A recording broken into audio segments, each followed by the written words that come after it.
சமூக நீதி, இடஒதுக்கீடு, பெண் உரிமைக்காக பல போராட்டங்கள் நடத்திருக்கீங்க. குடும்பத்தில் இருக்க பெண்கள் அரசியலுக்கு வரக்கூடாதுங்கிறது என்ன காரணமா இருக்கு? அதுக்கான காரணம் என்ன? நீங்க பல போராட்டங்கள் பெண் உரிமைக்காக நடத்திருக்கீங்க, குடும்பத்தில் இருக்க பெண் அரசியலுக்கு வரக்கூடாது. சரி, ஒண்ணு கேட்கறேன். ஜெயலலிதா அப்புறம் எம்ஜிஆர் ஃபாலோவரா ஜெயலலிதா அந்த அம்மையார் வந்தாங்க. அதை தவிர இப்ப இருக்கிற மற்றும் இப்ப இருக்கிற கட்சி மற்றவங்க பெண்கள் அவங்க குடும்பத்தை சேர்ந்து வர்றாங்களா? யாராவது வந்தாங்க? இப்போ விஜயகாந்த் கூட அவர் மறைஞ்ச பிறகுதான் அந்த அம்மையார் வந்திருக்காங்க. இப்போ விஜயகாந்த் இருக்கிற வரைக்கும் அவர் தான் தலைவர் எல்லாமே.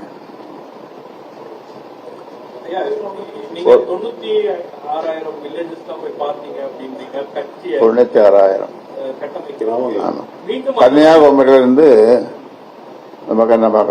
வடக்க கும்மிடிப்புட்டிலிருந்து குமரிமுனை வரை, இந்த பக்கம் வடக்க கிழக்க மேற்க எல்லா இடங்கள்லயும் நீங்க எந்த ஊரு கொண்டாலும் பரிசாத்தமா போய் கேளுங்க.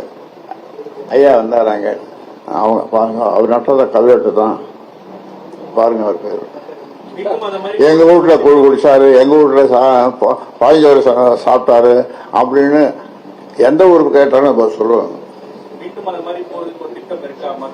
இருக்கு இருக்கு அதான் சொன்னேன். என்னால் நடக்க முடியாமல் கோலூன்றி, காந்தி மாதிரி அவரோட ஒப்பிடக்கூடாது, காந்தி மாதிரி ஒரு கோலூன்றி போனா அந்த மாதிரியான ஒரு நேரம் வந்தாலும் இந்த ஊமை ஜனங்களுக்காக, தமிழ்நாட்டு மக்களுக்காக நான் பாடுபடுவேன் என்று சொல்லி கடந்த 2 நாளா மன உளைச்சல் இருக்குன்னு சொல்லி நம்ம கௌரவ தலைவர் ஜி கே மணி சார் சொல்லி வந்தாங்க. இப்ப 2 நாளா வரல, உங்களுக்கு எதுவும் பேசினாங்களா? அவர் மன உளைச்சல் காரணமாக நான் டாக்டர்கிட்ட போய் பார்க்க சொல்லியிருக்கேன். நேற்று 2-3 நாளா செக்அப் பண்ணிட்டு இருக்காரு. நுரையீரல், இருதயம், இது எல்லாத்தையும் நல்லா கம்ப்ளீட்டா செக்அப் பண்ணிட்டு வாங்கன்னு அவர் என்ன காலையில் கூட பேசினேன்.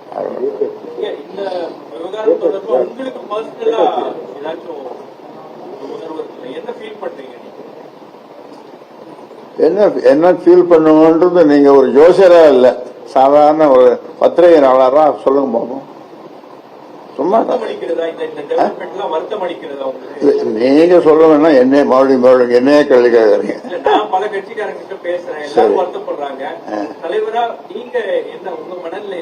அதாவது எனக்கு வந்த செய்திகள் படி தமிழ்நாட்டில் எல்லா கட்சி தலைமையும் கட்சிக்காரர்களும் ராமதாஸ் எடுத்திருக்கிற முடிவு சரியான முடிவுதான் என்று சொல்லுகிறார்கள். மானசீகமாக அவர்கள் நினைக்கிறார்கள், சொல்லுகிறார்கள், நினைக்கிறார்கள். நீங்க 2-3 பேர் தான் கேக்குறீங்க, மற்றவங்க எல்லாம் கேட்கவே மாட்டேங்க. ஐயா, கடந்த முறை செய்தியாளர் சந்திக்கும் போது எனக்கும் என் கூட இருக்கிறவங்களுக்கும் மிரட்டல் வருகிறது, அடிக்க போறாங்கன்னு சொன்னாங்க. இப்ப அந்த நிலை தொடருதா? எப்படி சார்? அது இந்த சோசியல் மீடியா, சமூக ஊடகம், அவங்கள கூப்பிட்டுருந்தேன். அப்போ என்ன அவர்களுக்கு சொல்லப்பட்டது என்றால், 6 ஆள் இங்க வச்சிருக்காங்க, அடிக்க போறாங்க அப்படின்னு அவங்களுக்கு தகவல் சொல்ல, அவர் கொஞ்சம் பயத்தோடவே ஒரு 100 பேர் இங்க வந்துட்டாங்க. இன்னொரு செய்தி, மாவட்ட செயலாளர்கள் யாரும் போவாதீங்க, ஏன்னா நீங்க போனீங்கன்னா என்னை அடிப்படை உறுப்பினரிலிருந்து எடுத்துருவாரு, அதனால போவாதீங்க அப்படின்னு ஒரு 100 பேருக்கு அவரே போன் பண்ணி சொன்னதன் பேர்ல 100 பேர் வரல, 8 பேர் மட்டும் வந்தாங்க. உங்களுடைய பிறந்த தினத்தினன்று உரிமை மீட்பு பயணம் மேற்கொள்ள போறதா ஒரு தகவல் இருக்கு. நம்மளுடைய பிறந்த நாள் அன்னைக்கு அந்த பயணத்தை மேற்கொள்ள போறதா ஒரு தகவல், அதை எப்படி பாக்குறேன்? நான் எப்படி பாக்குறது? முன்னாடி போட்டுதான் பாக்குறேன், கலைஞ போடாமே பாக்குறேன். பாமக தொண்டர்களுக்கு நிறுவனர் ஐயா சொல்ல போற தகவல் சார், பாமக தொண்டர்களுக்கு இன்க்ளூடிங் அன்புமணி என்ன சொல்ல வரீங்க? கடைசியான முடிவு, என் உயிரினும் மேலான என் உயிரும் மேலான, என் உயிரை விட மேலான என் சொந்தங்களே, பாட்டாளி சொந்தங்களே என்று நான் வழக்கமாக சொல்லுவதுண்டு. அதனால அவர்களை நான் என்னுடைய உயிரை விட மேலாக அவரை மதிக்கிறேன், நேசிக்கிறேன். அவர்கள் நலமாக இருக்க விழைகிறேன். ஒரு சின்ன செய்தி சொல்ற பாருங்க, அதுக்கு ஒரு உதாரணம். வந்தவாசி பக்கத்தில் ஒரு கிராமம். அது ஒருத்தர் 45 வயசு இருக்கும். அவர் இந்த தலைவர் இதுல போன் பண்ணி, ஐயா எனக்கு பிறந்த நாள் நீங்க வாழ்த்துங்கன்னார். நான் நலமாக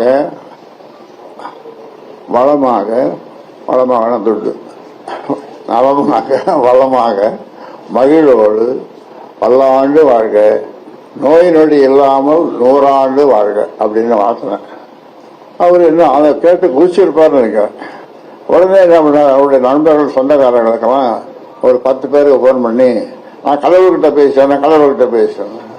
அந்த 10 பேரும் இவனுக்கு என்னமோ ஆகி போச்சு அப்படின்னு மறுநாள் நேற்று அது மாதிரி போன் பண்ணா, அவனுக்கு என்ன வேணும், எப்படி இருக்கிறான், எங்கெல்லாம் ஹாஸ்பிட்டல் சேர்த்திருக்காங்க, அதை என்ன பார்ப்போன்ட்டு எல்லாம் போன் பண்ணதும் சொல்லி, என்னடா எப்படிடா இருக்கு, நல்லா தான் இருக்கேன், நேற்று இப்படி சொன்னியாடா, ஆமா கடவுளோடு பேசுனா ஐயா தான் கடவுள். அவங்க 10 பேருமே எங்களுக்கு அவர் தான் கடவுள். அதை நேற்றே சொல்ல வேண்டியதானே, நீங்க கேட்டதானே இந்த காக்கா உடலையே அப்படின்ற மாதிரி. இது ஒரு சின்ன உதாரணம். இவர் ஜோசியர் பார்க்க சொல்லிருக்கேன். ஒரு ஜோசியர் விவரம் தெரியல. ஐயா தொண்டர்களுக்கு சொல்லக்கூடிய அறிவுரைகளும் என்னுடைய கேளுங்க, நான் தொண்டர்கள் சொல்றது அவர்கள் மக்களுக்கு சேவை செய்கிற தொண்டர்கள், புரியுதா? அவர்கள் எப்பொழுதும் தொடர்ந்து இந்த தேர்தல் நேரத்தில் மேலும் தொண்டு செய்வார்கள். அவருடைய பிரச்சனைகளுக்காக போராடுவார்கள், வாதாடுவார்கள். இது கடைசி தானே, உறுதிப்படுத்திடலாம்.